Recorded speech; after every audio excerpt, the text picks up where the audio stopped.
Right, well now then, welcome to St. Joseph's Church in Colwyn Bay, and I'm Quentin Bellamy, and I've been the organist here and director of music actually since the beginning of January 2021, when I took early retirement from my own work.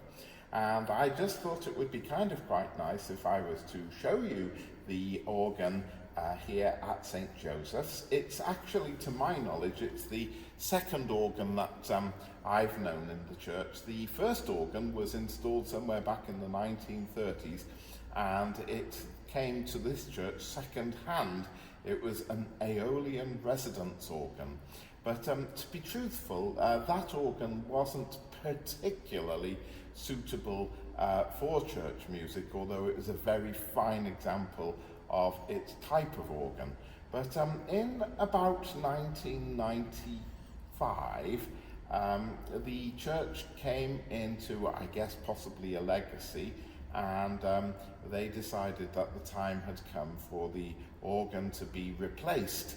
And they searched around in the local North Wales area, and they found a pipe organ that had been installed in a Welsh chapel, Jerusalem Chapel, in Penmaenmawr, just a little bit further along the coast. And the chapel was in a very bad state. I think it had ceased to be used, and the people still were worshipping in the schoolroom of the chapel, and so the organ was in a pretty bad state. I think the roof was leaking, and the organ was essentially a wreck.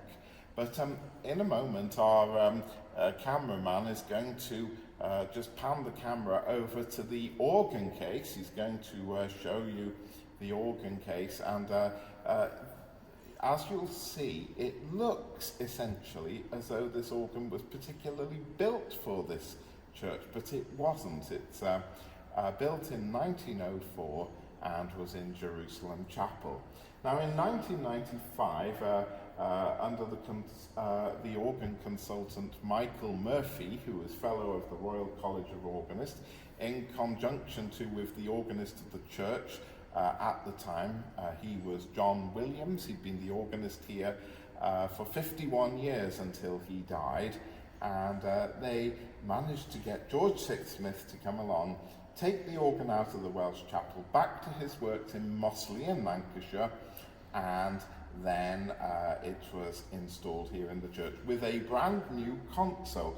Now, I'm sitting at what's called the organ console. You can see it has two keyboards, the swell keyboard and the great keyboard, and just for my feet, a pedal keyboard too.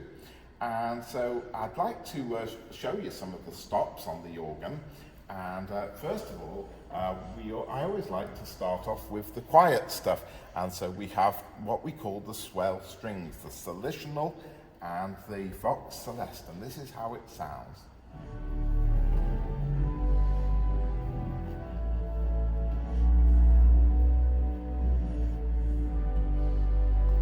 And sometimes they add a little flute to thicken the stop out of the sound up. And this is the sort of sound that you'd hear when you're coming into the church just before the service is due to start. Then the organ has an open diapason. This is a very typical sound that you'd expect of a church organ.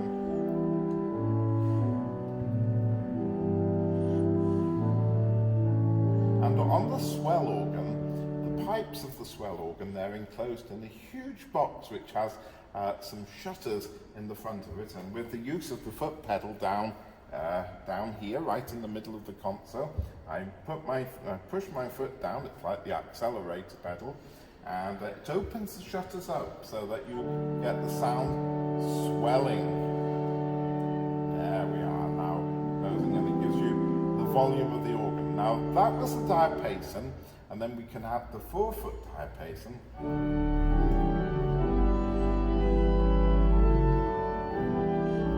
And then a 15th.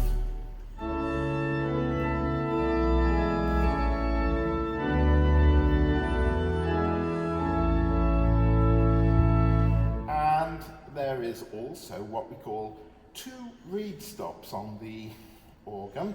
There is the horn and the vox humana. And we'll talk to you a bit about the vox humana in a minute. This is the horn. It's a trumpety sort of sound.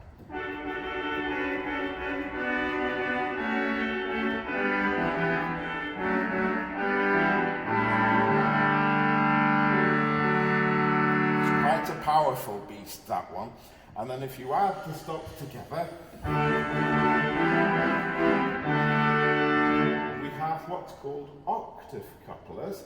And so that means to say that you can press a note on the organ and pull the octave stop out, and it gives you a sound an octave above. So you've got two pipes playing with one note. And then you've got something else called the sub-octave, which gives you an octave below. And add them together and you start getting a lot of power. And what we can do is, we've got the big sound of the full swell on this organ. It's quite powerful.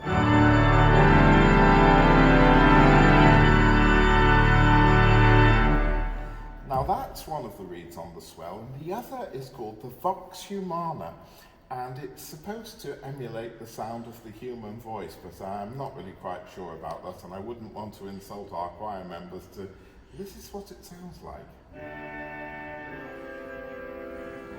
Bit difficult to keep in tune, and they normally use it with the tremulant stop, a wobbly sound.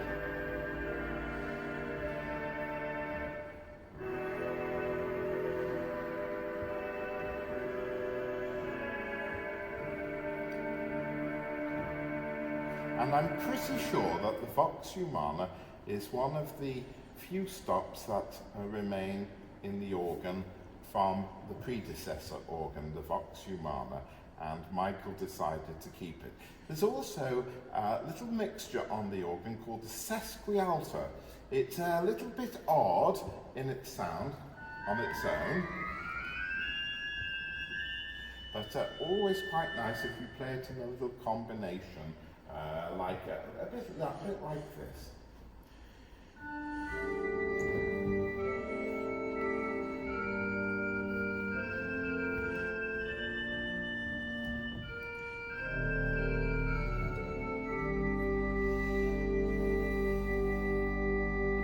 That's another colour in the organ.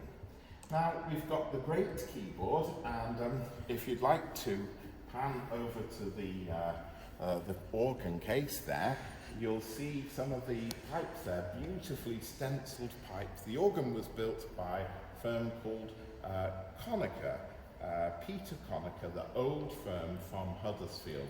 And one of the great features of many of their organs are the beautifully stenciled pipes, and quite a number of those pipes on the front display, they sound. Well, we start off with the flutes and on the organ, on the great organ. These are not enclosed in a box, these are all unenclosed pipes.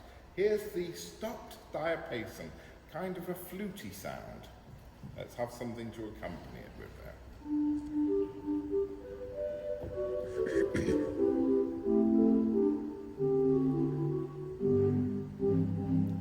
Now that is the 8-foot stopped diapason, and here is the 4-foot harmonic flute.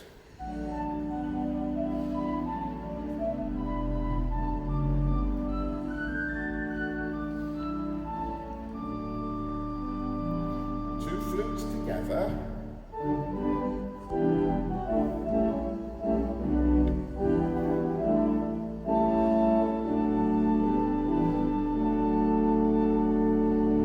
A lovely stop on this organ is called the gamba. It's supposed to emulate the sound of, I guess, something a bit like a cello. So here is the gamba stop on the organ.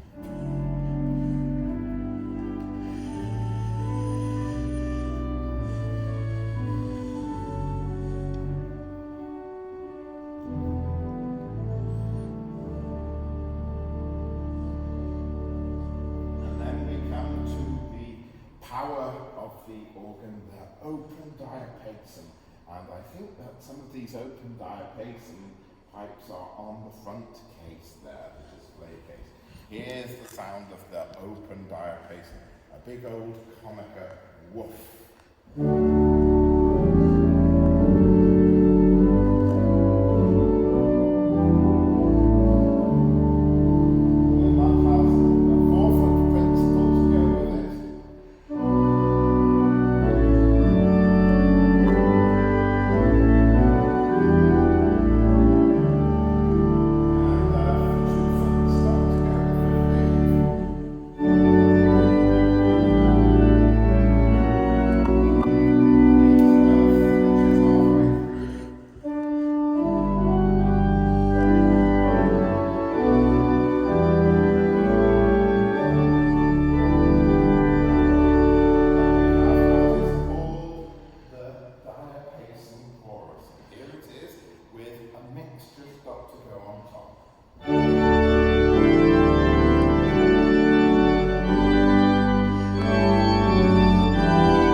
Trumpet stop goes down to the pedal, to what's called the double trumpet. So that goes right down. Here's the sound of the double trumpet.